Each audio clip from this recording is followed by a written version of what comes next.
ሰላም እንዴት ናችሁ? ቀጥሎ ማስደምጣችሁ በዊሊያም ሼክስፒር ከተጻፈው የቬኒሱ ነጋዴና ሌሎች ከሚለው መጽሐፍ ውስጥ ንጉስ ሊር በሚል ርዕስ የተጻፈውን አጭር ድርሰት ነው። ይህም መጽሐፍም የተረጎመው ወንድሙ ነጋሽ ደስታ ነው። ንጉስ ሊር። በአንድ ወቅት ሊር የሚባል የእንግሊዝ ንጉስ ይኖር ነበር። ህዝቡን በሙሉ በጥበብ በብልሃትና በርህራሄ ሲያስተዳድር ኖረ።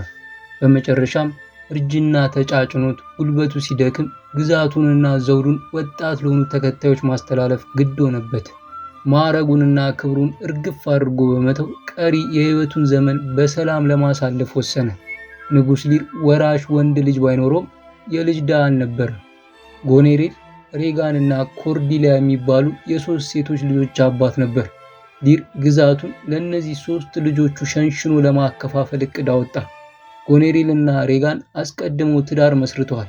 የመጨረሻ ልጁ ኮርዲሊያ ግን ገና ባል ያላገባች ነበረች። ጎኔሬል የአልባንያው መስፍን፣ ሬጋን የኮርንቃል መስፍን ሚስቶች ነበሩ። በዚህ ጊዜ የፈረንሳዩ ንጉስና የበርጋንዴው መስፍን ንጉስ ሊርን ሊጎበኙ ወዲያውም ከተሳካላቸው ሁለቱም ኮርዲሊያን ለጋብቻ ለመጠየቅ በየፊናቸው መጥተዋል። ንጉስ ሊር ቅጥር ግቢ ውስጥ በእንግድነት ይገኛሉ። ንጉስ ሊር ምንም እንኳን ግዛቱን ለሶስት ልጆቹ ሊያከፋፍል ቢያስብም ያገቡት የሁለት ልጆች ባሎች እንግሊዝን እንደ እርሱ በደንብ ሊያስተዳድሩ እንደሚችል ቢያውቅም መጀመሪያ በወሰነው የማውረስ ሐሳቡ ጸና። ንጉስ ሊር ግዛቱን ለሶስቱ ልጆቹ ለማውረስ ባቀደው መሰረት ለማን የትኛው ግዛት እንደሚገባው አስቀድሞ ደልድሎ ነበር። ያሰበውን በተግባር ከመተርጎሙ በፊት ለእያንዳንዱ ፈተና ሊሰጥ ፈለገ። ፈተናውም ልጆቹ ምን ያህል ይወዱት እንደሆነ ለማወቅ የቃል ጥያቄ ለእያንዳንዱ በግንባር ማቅረብ ነበር። የመጀመሪያው ልጁ ጎኔሬል ተጠርታ ስትናገር የተከበርከውና የተወደድከው አባቴ ሆይ፣ ለአንተ ያለኝን ፍቅር በቃላት ለመግለጽ ያዳግተኛል። ፍቅርን ለመግለጫ ቃላት ያጥሩኛል። አንተ ለእኔ የአይኔ ብሌን፣ ሕይወቴና ነፃነቴ ነህ። እስከ ዛሬ ድረስ እንደኔ አባቷን የወደደች ልጅ በዓለም ላይ አልታየችኝም። አባብዬ፣ ከማንም ሰው ይልቅ አንተን ነው በጣም የምወድህ አለችው ለስለስ ባለ ድምፅ። ንጉስ ሊር በእድሜው የገፋ ወደ መጃጀቱ የተቃረበ በመሆኑ የልጁን የጎኔሬልን ብልጠትና መሰሪነት ሳያጤን በሰነዘረችው የቃላት ጋጋታ ብቻ እጅግ በጣም ተደሰተ።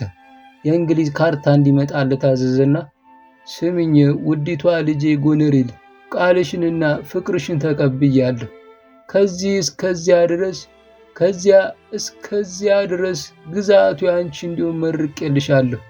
ያንቺና የባለቤትሽ የአልባንያው መስፍን ልጆችም ወራሾቻችሁ ይሁኑ በማለት ጎኔሬል የወረሰችውን ግዛት ዳር ድንበር ከልሎ አሳያት። ፊቱን ወደ ሁለተኛ ልጁ ወደ ሬጋን መለስ አደረገና ወደ ልጃችን ሬጋን፣ አንቺስ ምን ታያለሽ? ምን ያህል ነው ለኔ ለአባትሽ ያለሽ ፍቅር? አይዞሽ ተናገሪ አለ ንጉሱ ሊር የሽማግሌ ገጹን ፈገግ እያደረገ። ሬጋንም ልክ እንደ እህቷ እንደ ጎኔሬል ብልጠትና መሰሪነት የመላበትን ንግግሯን እንዲህ ስትል አሰማች። የእኔ ሐሳብ፣ ስሜትና ንግግር ከእህቴ የተለየ ቢሆንም እኔ ለአንተ ያለኝን የተለየ ፍቅርና አክብሮት እሷ በሙሉ ልትገልጹ አልቻለችም። ከማንም የበለጠ የማፈቅር ልጅ ነኝ። ፍጹም ሙሉ ደስታ የሚሰማኝም አንተን አባቴን በስተርጅና ለማገልገል በመብቃቴ እድለኛ በመሆኔ ነው አለችው ሬጋን ኮስተር ብላ። ሽማግሌው ንጉስ ከሁለቱ ልጆቹ በተሰነዘሩለት የሽንገላ ቃላት በደስታ ፈነደቀ። ለሬጋንም ድርሻዋን በካርታው ላይ ከልሎ አመለከታት። በመጨረሻም ከሁሉም አብልጦ የሚወዳትን ኮርዲሊያን ትክ ብሎ ተመለከተና የኔዋ ኮርዲሊያ፣ ውድ መጨረሻዋ ልጄ ሆይ፣ አንቺስ ድርሻሽን ለማግኘትና ለእኔም ለአባትሽ ያለሽን ስሜት ለመግለጽ ምን የምትይው ነገር አለ? አይዞሽ ተናገሪ አላት ንጉስ ሊር።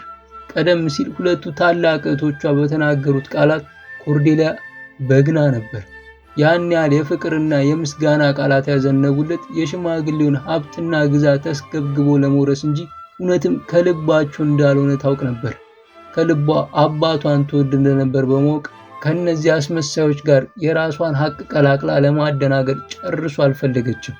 ስለሆነም የራሷን መራራ እውነት ሳትሸሽግ እንዲህ ስትል ገለጠች። ውዱ አባቴ ሆይ፣ ሳይበዛም ሳያንስም የአቅሜን ያህል እወድሃለሁ ብላ ንግግሯን ባጭሩ ዘጋች። ንጉሥ ሊር ኮርዴሊያን ግንባሩን ከስክሶ አይኑን አፍጦ ተመለከታት። አላስችላለውና ቃልሽን አርሚው፣ ንግግርሽን አስተካኪ። ኮርዴሊያ ያልኩሽን ባታደርጊ እድልሽን እድለ ሰባራ ነው የምታደርጊው። ማግኘት የሚገባሽን ውርስና ሀብት እንዳታጭ ተጠንቀቂ አላት ደሙ ፈልቶ። ኮርዴሊያ ነገሩ ሳያስደነግጣት ረጋ ባለ መንፈስና አንደበት ጌታዬም አባቴም አንተ ነህ፣ ተንከባክበ ያሳደግከኝ፣ ያበላኸኝ፣ ያጠጣኸኝ፣ ያለበስከኝ፣ እንደ ነፍስ የምትወደኝ አባቴ መሆንክን ጠንቅቄ ያውቃለሁ። ስለሆነም በፍጹም ታዛዥ ነኝ፣ አፈቅርሃለሁ።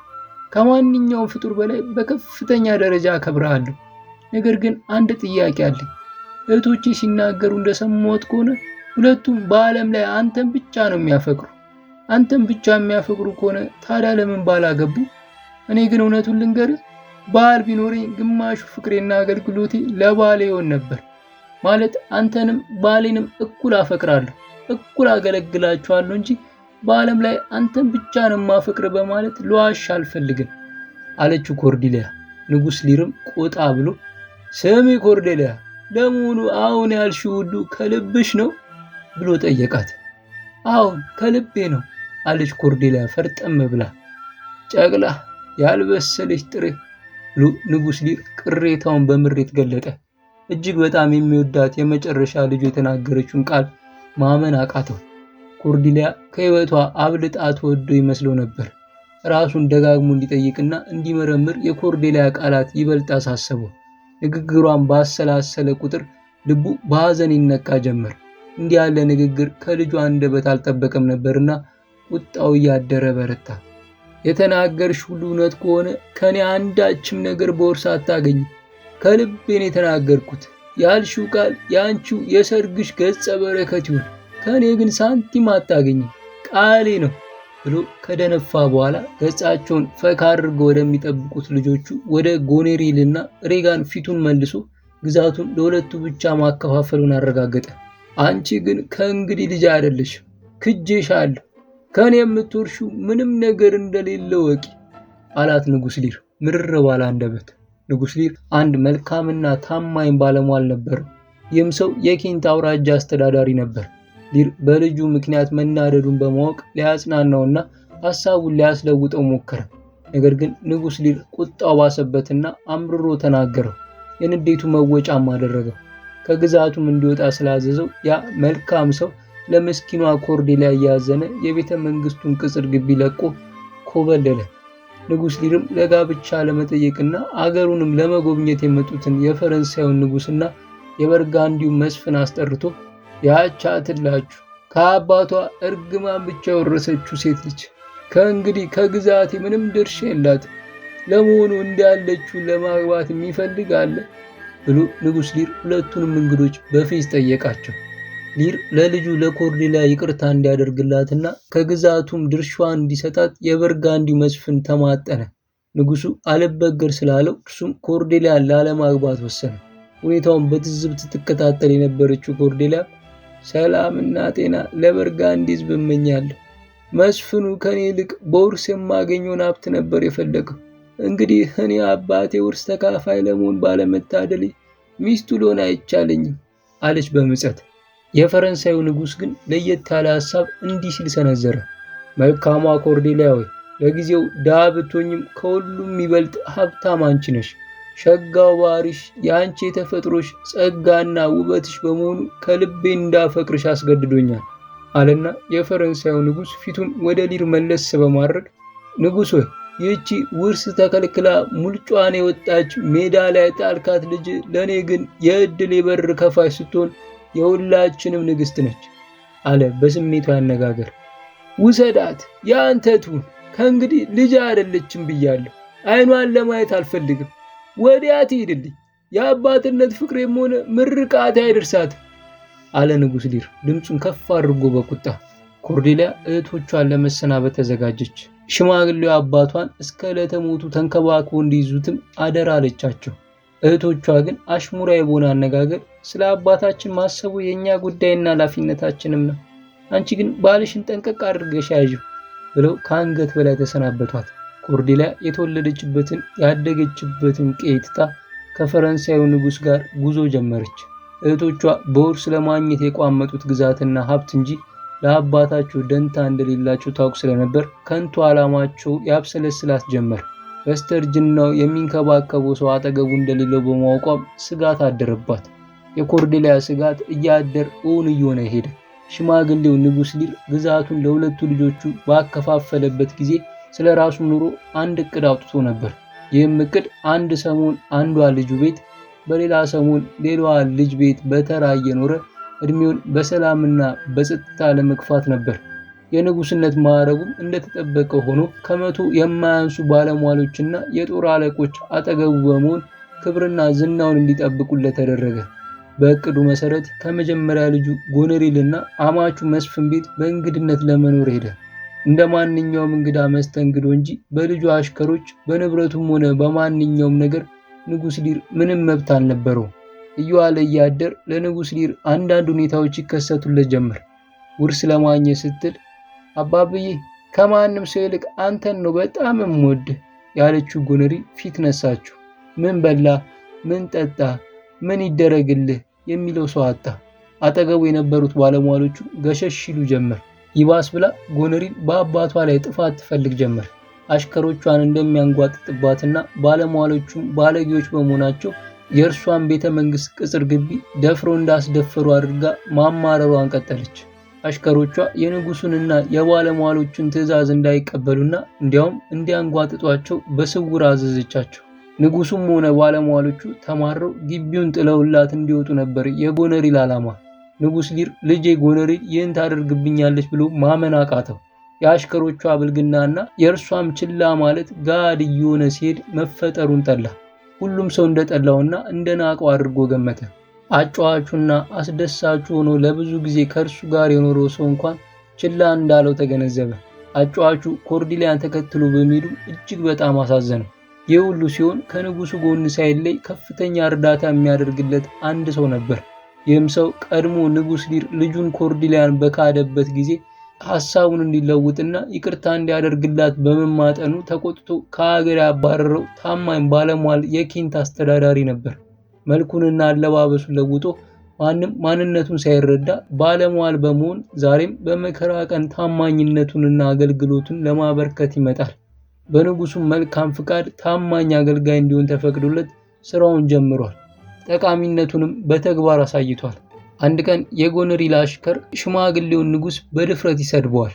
ንጉሱም ያንን ባለጌ አሽከር በደም ፍላት በዱላ ያነክተዋል። አሽከሯን በመምታቱ ጎነሪል እጅግ በጣም ትናድዳለች። ይህ እንደ አጋጣሚ በመሆኑ የንጉሱ ታማኝ አገልጋይ ራሱን የለወጠው የኬንት አስተዳዳሪ አሁን ካይስ ተብሎ የሚታወቀው ተናዶ ያንን ባለጌ አሽከር አንተ ወራዳ ውርቃት ብሎ ደብድቦ ያባርረዋል። ጎነሪል አባቷን አምርራ ጠላችው። ሰው ሳይ ጥቅጥቅ ባለ ጨለማ ከቤተ መንግስቷ ልታባርረው ፈለገች። ይህን የጃጀ ንጉስ ከመቶ ከማያንሱ ባለሟሎቿ ጋር መቀለቡ ሰለቻት። ፍላጎቷንና ድርጊቷን የተረዳው ንጉስ ባለሟሎቹ ባሉበት ጎነሪልን አስጠራና ልጄ ሆይ እስከ ዛሬ ብዙ ያስቸገርኩሽ ይመስለኛል። ከእንግዲህ አላስቸግርሽ። እህትሽ ሬጋን ዘንድ ሂጅ ይቀመጣለሁ። እሷም በተሯ ትንከባከበኛለች አለ በምሬት። የአልባንያው መስፍን የጎነሪል ባለቤት እጅግ በጣም ቅን ነበር። ከመጥፎ ድርጊቶች የተቆጠበ ከሚስቱም ጋር በከንቱ ስራዋ የማይተባበር ሰው ነበርና ንጉሱን እግሩ ላይ ወድቆ ይለምነዋል። ጌታዬ ምን እንደደረሰብና እንዳበሳጨ ለማወቅ አልቻልኩ። በበኩሌ እንዳልበደልኩ አውቃለሁ። ፈቃድ ሆኖ ያስቆጣን ነገር ብትገልጥልኝ ብሎ የአልባኒው መስፍን የጎነሪል ባል በሐዘን ተነክቶ ሊርን ይጠይቀዋል። ምንም አልበደልከኝም። ከእንግዲህ ግን እዚህ እንደማልኖር እወቅልኝ። የገዛ ልጄ ስትሰድበኝ ስታዋርደኝና ክብሬን በአሽከሮቿ ስታስነካ ማየት አልፈልግም አለና ፊቱን ወደ ጎነሪል በቁጣ አዙሮ እንደ አንቺ አይነቱን ውለታ ቢስ ልጅ መውለድ አለመታደል ነው። እንደ አንቺ አይነት መርዘኛ ልጅ ማሳደግ መርገምት ነው። ጥፊ ከፊቴ፣ አይኔ ሊያይሽ አይፈልግም አለ ንጉሥ ሊር ስሩ ተክተርትሮ። ንጉሥ ሊር ባለሟሎቹን ሰብስቦ ቢመለከት ግማሾቹ ከጨካኝና ከስግብግብ ልጁ በጎነሪል እንደተባረሩ አወቀ። ከነዚያ ሁሉ ባለሟሎቹ መሃል 50 ብቻ በእርሱ ዙሪያ መቅረታቸውን ተረዳ። ሽማግሌው ንጉሥ ሊር እነዚያን 50 ባለሟሎቹን አስከትሎ በታማኙ የኬንት አስተዳዳሪ በካሲዮስ ታጅቦ የልጁን የጎነሬልን ቤተ መንግስት ለቆ ወጣ። የቤተ መንግስቱ አጫዋች ያ ሞኙ እየተከተለ ሊር ቅዱስ እባክን እንደኔ ያለ አንድ ሞኝ ይከተል ዘንድ ፍቀድለት፣ እባክን ይዞ ሂድ እያለ ይጮህ ጀመር። ሊር በጉዞ ላይ እንዳለ ሁለተኛው ልጁ ሬጋን እንደ መጀመሪያ ልጁ እንደ ጎነሪል ጨካኝ እንደማትሆንበት ጽኑ ተስፋ ነበረው። ታማኙ ባለሟሉን ካዮስን ደብዳቤ አስይዞ በማስቀደም ንጉስ ሊር ወደ ሬጋን ቤተ መንግስት አመራ። ካዮስ የሊርን መምጣት የሚያበስር ደብዳቤ ይዞ ሬጋን ቤተ መንግስት እንደደረሰ ጎነሪልም አስቀድማ ስለ አባቷ ብልሹ ጠባይ ለእህቷ በጎን ደብዳቤ መላኳን ተረዳ። ሬጋንና ባለቤቷ የኮርንዎል መስፍን ደብዳቤውን አንብበው አስቸጋሪውን ሽማግሌ ከማስተናገድ ይልቅ ቤታቸውን ለቀው ለመሄድ በዝግጅት ላይ እንደሆኑ ካዮስ አወቀ። የንጉስ ሊርን መቃረብ እንዳወቀ ሬጋንና ባለቤቷ የግሎክስተር አስተዳዳሪ ከሌላ መስፍን መኖሪያ ቤት ሄደው ተሸሸጉ። ካዮስም ለነ ሬጋን እዚያው አሉበት ቦታ ድረስ ወስዶ ሰጣቸው። ካዮስ የሬጋንን መልስ በመጠበቅ ላይ እንዳለ ከዚህ ቀደም ጎነሬል ቤተ መንግስት ውስጥ ንጉስ ሊርን ባናደደ ጊዜ ካዮስ ደብድቦ አንተ ወራዳ ውርጋጥ ብሎ ያባረረውን ባለጌ አሽከር እንደገና አገኘ። ካዮስም ደሙ ፈልቶ ረግጦ ከመሬት ላይ ዘረረ። በድርጊቱም ጥፋተኛ ተብሎ ታሰረ። በኮርንዎል መስፍን ትዕዛዝ ካዮስ በእግረ ሙቅ ታሰረ። እግረ ሙቅ ዘመን ያለፈበት ቅጣት ነበር። ወንጀል ሰራ የሚባል ነው። በፀሐይ ቃጠሎ፣ በዶፍ ዝናብ፣ በማንኛውም የአየር ጠባይ እጅና እግሩ በተቦረቦረ ግንድ ውስጥ ተከቶ የሚታሰርበት ቅጣት ነበር፣ የእንጨት እግረ ሙቅ። የግሎክስተር መስፍን ግን ንጉሱን ያፈቅረው ስለነበር በእርሱ መልእክተኛ ላይ የተወሰነው ቅጣት ደባ በመሆኑ ተቃወመ። ካዮስ ሌሊት ተቀን ተሰቃየ። በማግስቱ ንጉስ ሊር ካዮስ ከታሰረበት ቦታ ደረሰ። ሊር በታማኝ አሽከሩ ላይ የደረሰበትን አረመናዊ ቅጣት ተመልክቶ እጅግ በጣም ተናደደ። ወደ ግሎክስተር ቤተ መንግስት በመሄድ ለልጁ ለሬጋን ባለቤት በደሉን ሊያስረዳ ገሰገሰ።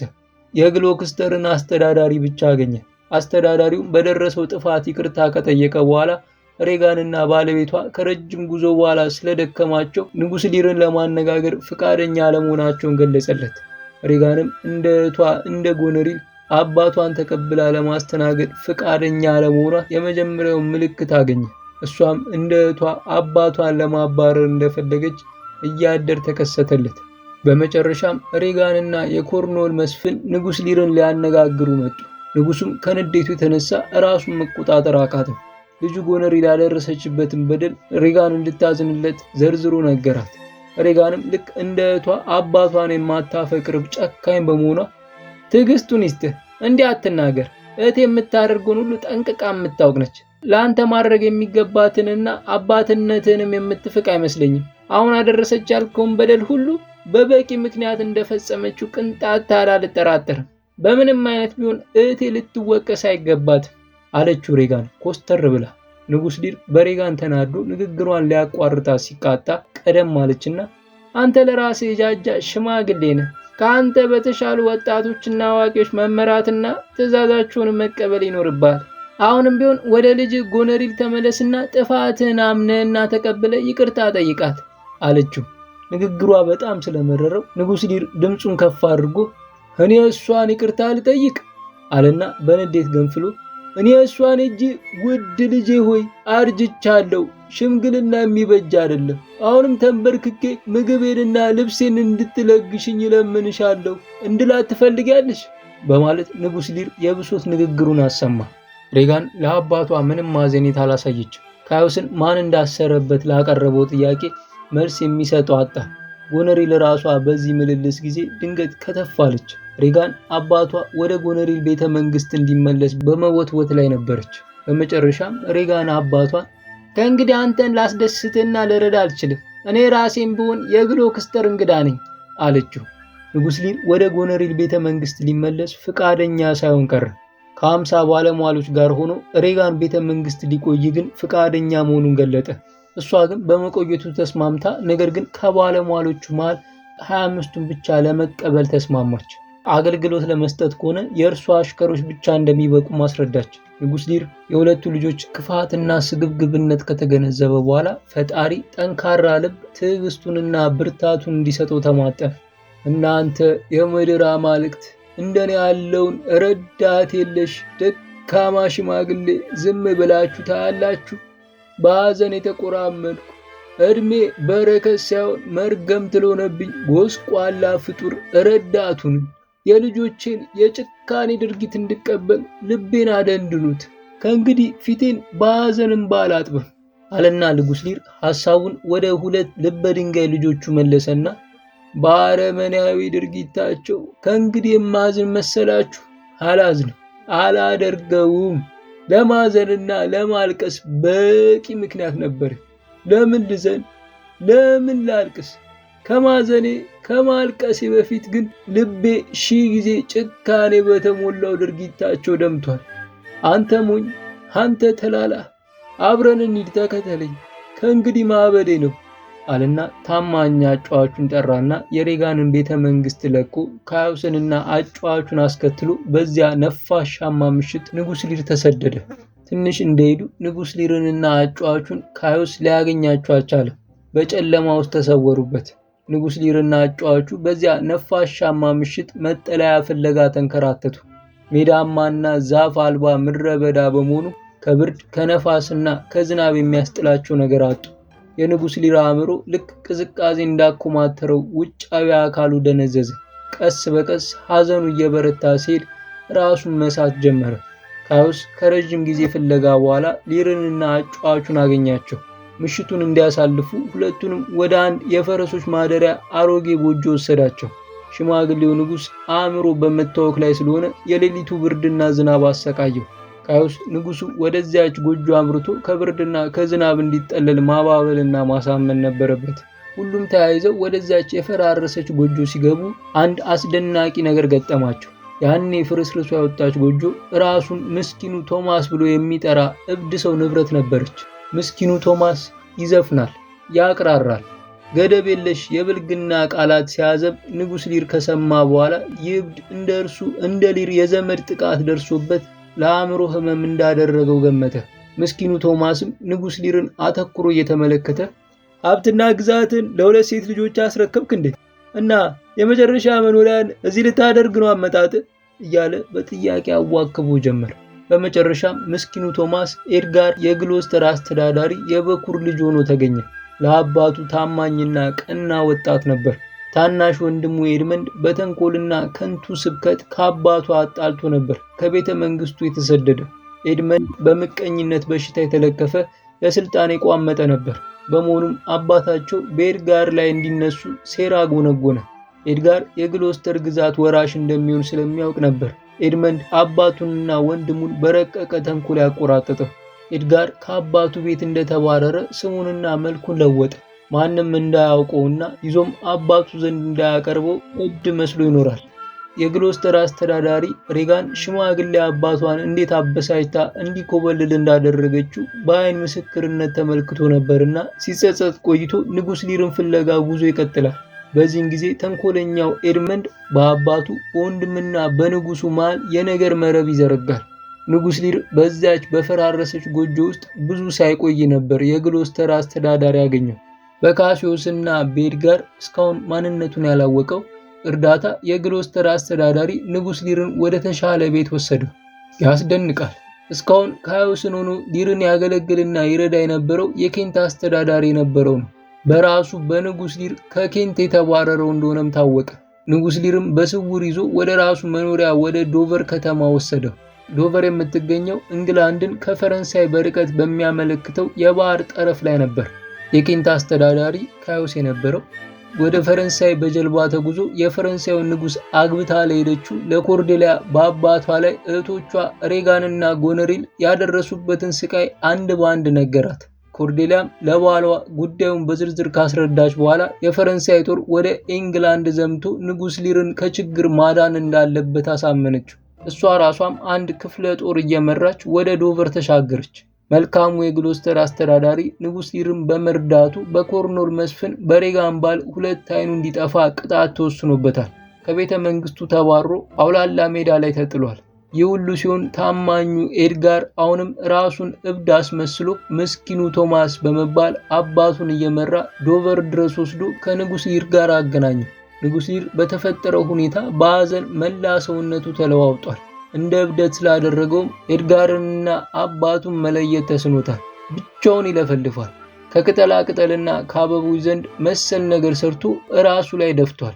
በአጠቃላይ ነገረ ስራው ሁሉ እንዳበደ ነው የሚያሳየው። ንጉስ ሊር ልጁን ኮርዴሊያን ዳግመኛ ባያት ጊዜ ጨርሶ ሊያውቃት አልተቻለውም። ቀስ በቀስ እብደቱ እየለቀቀው ሄደ። ኮርዴሊያ ቀረብ ባለችውም ጊዜ እኔ አንድ ሞኝ ሽማግሌ ነኝ፣ ጤናዬም የተሟላ እንዳልሆነ ይሰማኛል። አንቺን ግን አውቅሻለሁ፣ ቢሆንም ማንነትሽን እጠራጠራለሁ አለ ንጉስ ሊር በተሰባበረ ድምፅ። ዙሪያውን የከበቡትን ሰዎች ሁሉ በጥላቻ ተመለከታቸው። ሁሉም ክፋትና ተንኮል የሚሰሩበት መስሎ ተጠራጠረ። ድምፁን ከፍ አድርጎ እንድትስቁብኝ አልፈልግም። ምናልባት የሞኝ ስራ ሰርች ይሆናል። ይህም ሊያስቃችሁ አይገባም። ያም ሆነ ይህች እመቤት ውዷ ልጄ ኮርዴሊያ ነች እላለሁ አለ ንጉስ ሊር እንባ እየተናነቀው። ኮርዴሊያም ራሷን መቆጣጠር አቃታትና ልክ ነህ አባቴ፣ አልተሳሳትክም፣ እኔው ነኝ፣ ልጅ ኮርዴሊያ ነኝ አለች። ኮርዴሊያ አባቷ ስላወቃት ደስታ ፈንቅሏት። በአካባቢያቸው የተሰበሰቡት ሁሉ የንጉሱና የልጁ የኮርዴሊያ ደስታ ተካፋይ ሆኑ።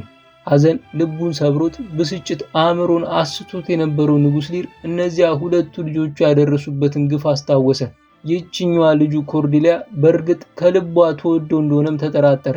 ልጄ ሆይ አንቺ እንኳን እኔን ላለማፍቀር ምክንያቶች አሉሽ፣ እኔን አባታችሁን የሚያስጠላ። እነዚህ አያቶችሽ ግን አንድም በቂ ምክንያት አልነበራችሁ አለ ንጉስ ሊር ምርር ብሎ። ኮርዴሊያ ግን ጥንት እንደተናገረችው ቃሏን አልለወጠችም። ምኞቷ አባቷን ወደ ደስታ ዓለም ለመመለስና በቅን መንፈስ ልታገለግለው እንደተዘጋጀችም ገለጠችለት። ንጉስ ሊርም የደስታ ሲቃ እየተናነቀው ይቅርታ አድርጊልኝ፣ ሁሉንም ነገር እርሹ፣ ዘመን ያለፈብኝ ቂላቂል ሽማግሌ እንደሆንኩም ተረጅልኝ አላት። ሁለቱ የጠላት ጦር የሚፋለሙበት ጊዜ ደረሰ። የፈረንሳይ ጦር በኬንቱ አስተዳዳሪና በወጣቱ ኤድጋር የሚመራ ሲሆን የእንግሊዝ ጦር በአልባኒውና በኮርኖል መስፍኖች በተንኮለኛው በኤድመንድ ረዳትነት ይመራ ነበር። ጎነሪልና ሬጋንም ከባሎቻቸው ጋር ቢሆንም በይበልጥ ፍላጎታቸው ከኤድመንድ ጎን ለመቆም እንደሆነ ይታወቃል። መሰሪ ወጣቱ ኤድመንድ የእንግሊዝ ንጉስ ለመሆን ጽኑ ምኞት ነበረው። ስለሆነም ሁለቱንም እህትማማቾች በፍቅሩ ወጥመድ አስገብቶ በመጨረሻም አንዷን በማግባት ግዛቱን አጠቃሎ ለመያዝ ወስኖ ነበር። የደም ጎርፍ በታየበት በዚያ አሰቃቂ ጦርነት እንደ አጋጣሚ የፈረንሳይ ወታደሮች ድል ተመቱ። ንጉስ ሊርና ልጁ ኮርዴሊያም በተንኮለኛው ኤድመንድ ተማረኩ። ኤድመንድ ሁለቱም እስረኞች ወደ እስር ቤት እንዲወሰዱ ካዘዘ በኋላ በሚስጥር ኮርዴሊያ እንድትገደል አዘዘ። ኮርዴሊያ እንድትገደል ያዘዘበት ምክንያት አለ። ሁለቱንም እህትማማቾች በፍቅር ወጥመድ አስገብቷቸዋል። ኮርዴሊያ በሕይወት ከቆየች የዘውድ ተቀናቃኝ ሕጋዊ ወራሽ እሷ በመሆኗ ነበር እንድትገደል ትዕዛዝ የሰጠው። ይህ ሁሉ ተንኮል ለስልጣን ጓጉቶ የፈጸመው ሰይጣናዊ ድርጊት ነበር። ከዚህም የተነሳ የእንግሊዝ ሕዝብና ጦር ሰራዊት አመነ። በሬጋን በጎነሪልና በኤድመንድ ከንቱ ድርጊት ጥላቻው እየተፋፋመ ሄደ። የሬጋን ባለቤት የኮርኖል መስፍን በጦርነቱ ውስጥ ሞተ። ሬጋንም ኤድመንድን ለማግባት ማቀዷን በይፋ አስታወቀች። በእህቷ ድርጊት የበገነችውና በቅናት እሳት የተቃጠለችው ጎነሪል እህቷን መርዝ አጠጥታ ገደለቻት። የአልባኒው መስፍን ሀብት ለማግኘት የነበረው ስግብግብ ፍላጎቱን ለማሟላት ወደ ተንኮለኛይቱ ሚስቱ ወደ ጎነሪል ፊቱን መለሰ። እህቷን መርዝ አጠጥታ በመግደሏ በእስር እንድትቀጣ ወደ ወህኒ ላካት። ተስፋ ቆርጣ ጎነሪል ራሷን ገደለች። የስልጣን ጥሙን ለማርካት በአባቱ በቤተሰቦቹና በሌሎቹም ላይ ደባ ይሰራ የነበረው ኤድመንድም በገዛ ወንድሙ በኤድጋር እጅ በጦርነት ወቅት ተገደለ። ተጀምሮ እስኪያልቅ የንጉስ ሊር ታማኝ ጓደኛና በስውርም ቢሆን አገልጋዩ የነበረው የኬንት አስተዳዳሪ በዝርዝር የሆነውን ሁሉ ለንጉስ ሊር አስረዳው። ንጉስ ሊር ግን የሰማውን ሁሉ ማመን አቃተው። የኮርዴሊያ ድንገተኛ ሞትም አእምሮን እንዲስት አድርጎታል።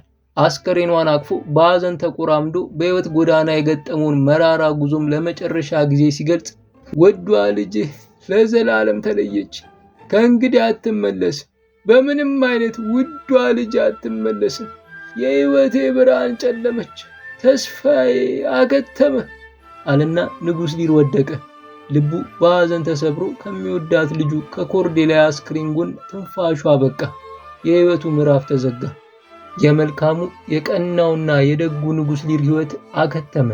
ምንም እንኳን የእድል አጋጣሚ ባይቀናውም፣ ምንም እንኳን የነበረውን ሁሉ ቢያጣም፣ ምንም እንኳን ጦርነት ዋጋ ቢስ ቢሆንም እነዚያ ሁለት ጨካኝ ልጆቹ እርስ በርሳቸው ተላለቁ። መሰሪው ኤድመንድም በቆፈረው ጉድጓድ ገባ። የልጁ የጎነሪል ባል ቀደም ሲልም የንጉሥ ሊር ደጋፊ ቀናው የአልባኒ መስፍን የእንግሊዝ ንጉሥ ሆነ። በግሎስተር አስተዳዳሪ በወጣቱ ኤድጋር እየተረዳ በደጉ የኬንት አስተዳዳሪ እየተደገፈ የአልባኒው መስፍን ኢንግላንድን በጥበብና በዘዴ ያስተዳድር ጀመር። ሰላም ወረደ፣ ብልጽግናም ተገኘ። አመሰግናለሁ። ሰብስክራይብ በማድረግ ሌሎች ትረካዎችን በማዳመጥ ከኛ ጋር ይወዳጁ።